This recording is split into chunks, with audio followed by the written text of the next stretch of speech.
L'exposition que nous inaugurons aujourd'hui, c'était le diable qui se mangeait, mais bien plus qu'un accrochage de photographie. C'est une enquête sensible, une traversée du miroir. Elle me donne à voir, et surtout à penser, les métamorphoses d'un territoire, longtemps perçu comme vue, presque inquiétant, car cette vallée riche de grottes, d'abris sauvages, de boissons et de troncs qui fument, a pu nourrir un imaginaire inquiétant avant de devenir l'icône patrimoniale et touristique que nous connaissons aujourd'hui.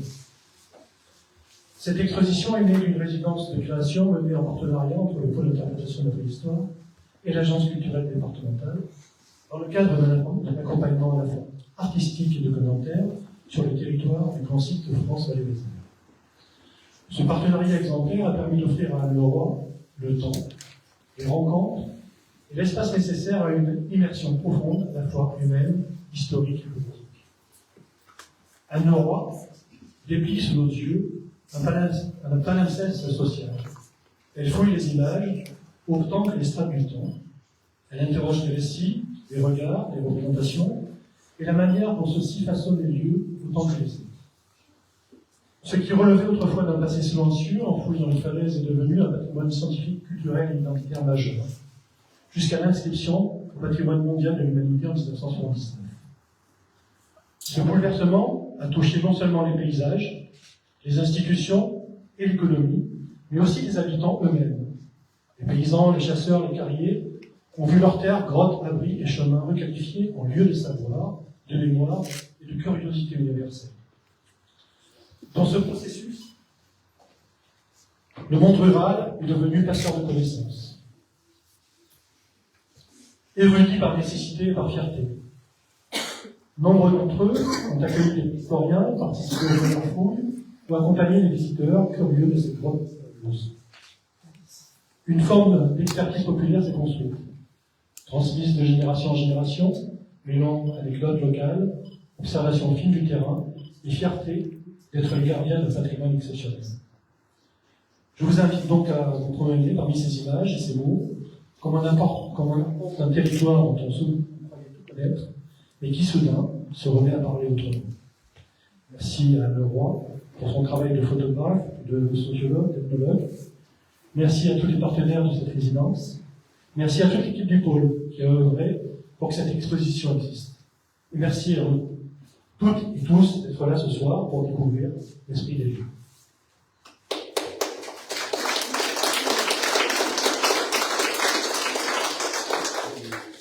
Monsieur le directeur, mesdames et messieurs, c'est avec grand plaisir que je prends la parole en tant que vice-présidente en charge de la culture au conseil départemental, mais aussi en tant que présidente de l'agence culturelle. Et j'ai découvert vos clichés, je vous avais un petit peu vu avant, comme ça, mais en vrai. Et je trouve que votre travail ethnologique et ethnographique de cette vallée Vézère est très très intéressant. Pour bien connaître cette vallée Vézère, je vous avoue que j'ai reconnu une monde de paysages et j'ai reconnu aussi les gens qui y vivent. Et ce regard bienveillant que vous portez sur les gens qui y vivent, vous avez réussi à magnifier, quelque part, aux côtés de ces paysages, mérite vraiment des félicitations et vraiment c'est quelque chose de remarquable. Ce que je voudrais aussi vous souligner, c'est peut-être que vous avez très très bien montré comment on passe d'une vallée oubliée, reculée, à une espèce de sorte d'Eldorado du tourisme. Parce que grâce à la découverte des grottes et grâce à tout ce que le tourisme en a fait, c'est devenu quelque chose d'extrêmement attractif. Mais vous avez su trouver les gens qui y vivent.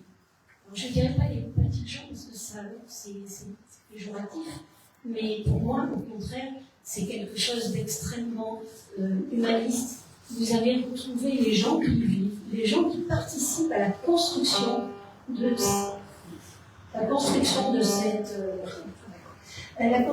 cette vallée. et qui en ont fait, et qui vivent toute l'année. Alors, dans la présentation de presse, vous avez, il y a une citation qui dit que les gens qui sont venus en Vallée-Vézère ne sont pas seulement des gens fortunés, des gens, mais ce sont des gens qui sont venus passer leur retraite. Ce sont des gens qui sont venus travailler toute l'année ou pendant la saison. Et c'est ces gens-là que vous avez su magnifier et découvrir. Et vraiment, je vous en remercie. Par rapport à ce travail-là, moi, je trouve que moi, en tant que conseillère départementale, pas de ce canton, mais du canton d'à côté, je retrouve le travail que le conseil départemental fait à leur côté, par rapport à la PMI, par rapport à l'accompagnement de l'enfance, par rapport à l'accompagnement des anciens, par rapport à l'accompagnement du handicap, des collèges. Et à côté de ça, tout ce qui se fait des compétences obligatoires du conseil départemental. Mais à côté de ça, et j'en suis très très fière, et depuis 2 mandatures auprès du président Pérou, j'en suis très fière, non seulement ces compétences obligatoires, mais aussi des compétences dites non obligatoires, dites facultatives, que sont la culture, et que sont tout l'accompagnement associatif qui se développe sur cette vallée pendant toute l'année. Et c'est vraiment un honneur de pouvoir en parler aujourd'hui. Ma deuxième casquette, c'est aussi en tant que présidente de l'agence culturelle, qui est un outil un opérateur à qui le département a confié toute sa politique culturelle en faveur des arts plastiques, de la langue occitane et le spectacle vivant. Et comme vous le savez, la culture est quelque chose qui ne va pas très bien.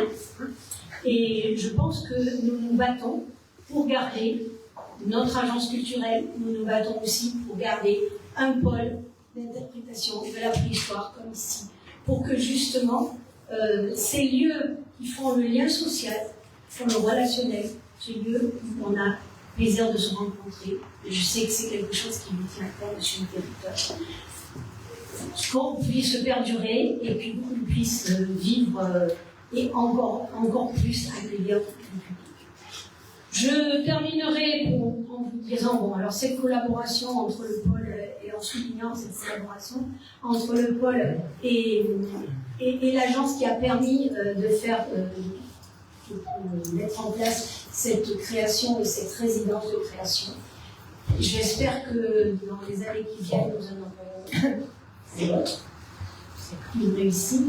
Et vous savez que alors pas sur la vallée Vézère, mais sur la vallée d'Ordogne, vous avez une toute petite gare qui s'appelle la gare de Carmus, qui Douaneau a photographié lors de ses vacances. Et cette gare a été transformée en espace dédié à Douaneau et à la photographie. Et aussi le département, la Dordogne aime le cinéma avec des tournages très nombreux, etc.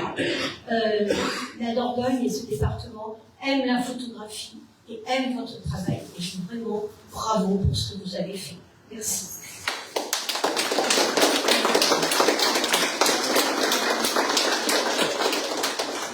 Merci beaucoup. Je vais commencer par quelques remerciements avant de présenter rapidement cette exposition. Donc, je remercie tout d'abord très chaleureusement l'Agence culturelle départementale Dordogne-Périgord pour cette invitation à venir en résidence, donc invitation conjointe avec le pôle d'interprétation de la préhistoire, à venir en résidence pendant 1 an, ce qui est quand même assez rare, des opportunités de résidence comme celle-ci.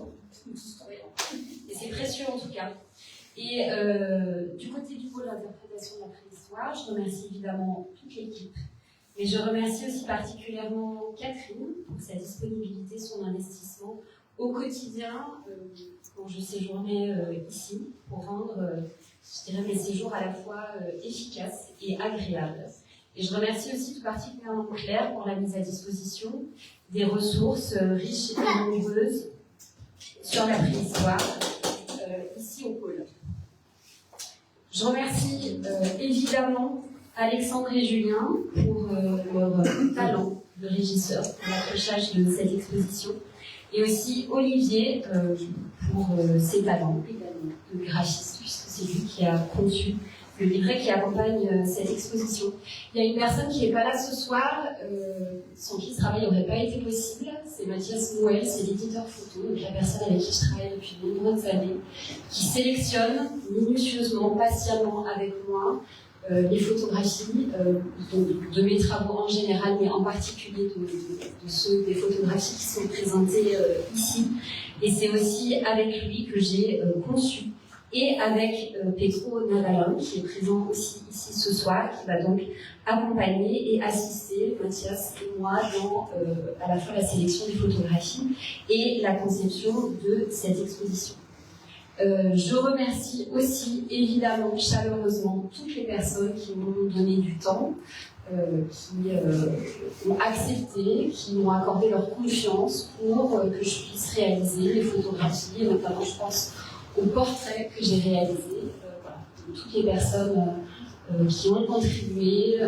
J'ai fait un certain nombre d'entretiens, donc ce travail, il est le résultat d'une enquête de terrain à l'occasion de laquelle j'ai fait à la fois des observations, des entretiens et évidemment un certain nombre de photographies. Et voilà, je remercie toutes les personnes qui ont accepté de me rencontrer, de discuter avec moi pour venir nourrir, enrichir ce travail. C'était Le diable qui se mangeait. C'est une exposition de photographies, donc 27 images présentées ici, avec un certain nombre de textes qui sont présentés dans un livret qui accompagne l'exposition. C'est un travail aussi, une exposition dans laquelle je présente un certain nombre de documents. Une vidéo qui est un remontage d'un film ethnographique qui date des années 30, remontage d'un film qui a été tourné ici dans la vallée de la Vézère. Je présente aussi un guide de voyage publié en 1922 par Denis Perroni, un préhistorien fameux, préhistorien de la vallée.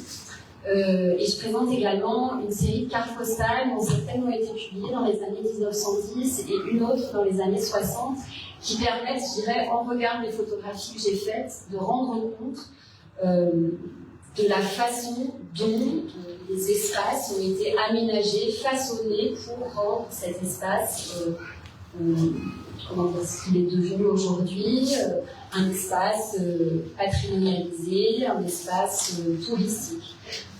Parce que c'était ça, donc le fil rouge de ce travail photographique.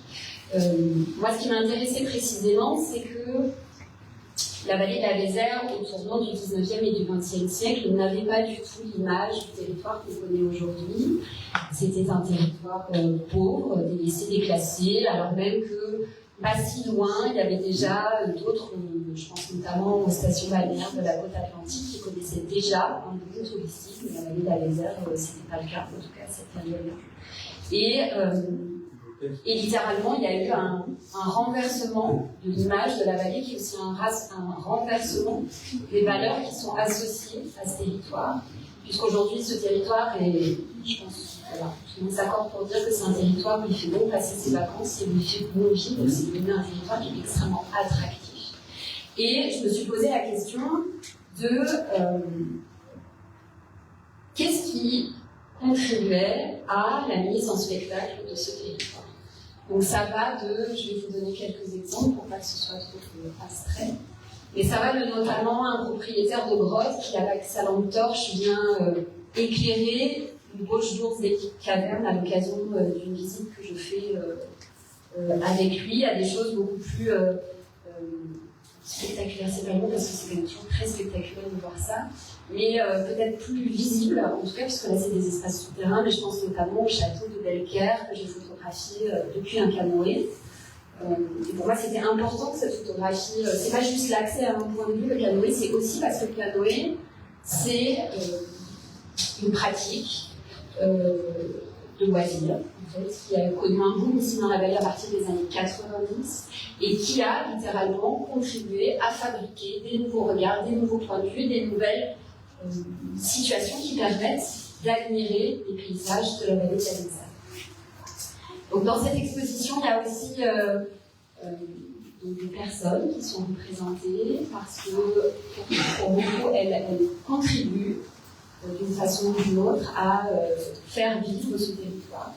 Je pense notamment à Mona, qui est représentée là-bas, qui fait le ménage quotidiennement au pôle d'interprétation de la préhistoire. Je pense aussi à Julien, qui est représenté là-bas, donc costumé en préhistorie, qui fait des visites comptées à la grotte de la 104. Je pense à Isabelle Castanet, évidemment, voilà, qui est la propriétaire du site de Castelmerle et qui est dans la famille depuis 5 générations, bonsoir Isabelle. Voilà, donc ça c'est pour les personnes qui sont présentées dans l'exposition. Et puis donc il y a aussi ce que j'appelle des dispositifs techniques. C'est un peu à l'image de cette lampe qui permet d'éclairer les logements des cavernes. Il y a par exemple le train qui est le train de Rouffignac qui a été mis en route. Donc la grotte a été redécouverte dans les années 50. Pardon si je suis pas très précise sur les dates, vous pouvez vous référer au livret. Mais en tout cas, la mise en tourisme de la grotte de Rouffignac, elle est indissociable de l'histoire de ce train. Il y a donc une première motrice qui a été fabriquée et qui a permis, dans un premier temps, de faire circuler à l'intérieur de la grotte une dizaine de personnes, qui a été remplacée plusieurs années plus tard par une motrice plus importante et qui aujourd'hui permet de faire voyager 30 personnes à la fois à l'intérieur de la grotte. Autre exemple de dispositif technique particulièrement, qui moi m'a particulièrement intéressée en tout cas, je pense évidemment au fragment facsimilé de la fameuse et énigmatique scène du puits, que là j'ai photographié dans les ateliers de l'ASCO 4. Donc voilà pour cette exposition. Peut-être un dernier mot sur la question de l'esprit des lieux. Je ne peux pas résister. C'était la thématique qui m'a été proposée pour cette résidence. Je dois dire, je m'en suis jamais cachée, je pense, que j'étais particulièrement méfiante par rapport à ce terme qui me semblait, enfin voilà, je l'ai assimilé à quelque chose de l'ordre du marketing territorial. En tout cas, j'étais un peu méfiante vis-à-vis de ce terme. Et j'ai plutôt essayé de le déconstruire au démarrage. Et en fait, au fil du temps, il y a quelque chose de très évident qui est apparu à force d'arpenter le territoire, à force de visiter les sites, à force d'aller dans les forêts. C'est qu'il y a quand même quelque chose d'assez mystique, je trouve, qui se passe ici. Et moi, j'ai littéralement été affectée en fait, par la vallée, par ce que je définis comme une forme d'aura assez énigmatique qui nappe cette vallée et qui, en tout cas, moi, m'a particulièrement touchée. Et donc, ce travail photographique, il a aussi été guidé par son sentiment, que j'avais du mal à définir, mais en tout cas, qui rend ce territoire aussi magique. Merci, je vous souhaite une bonne journée.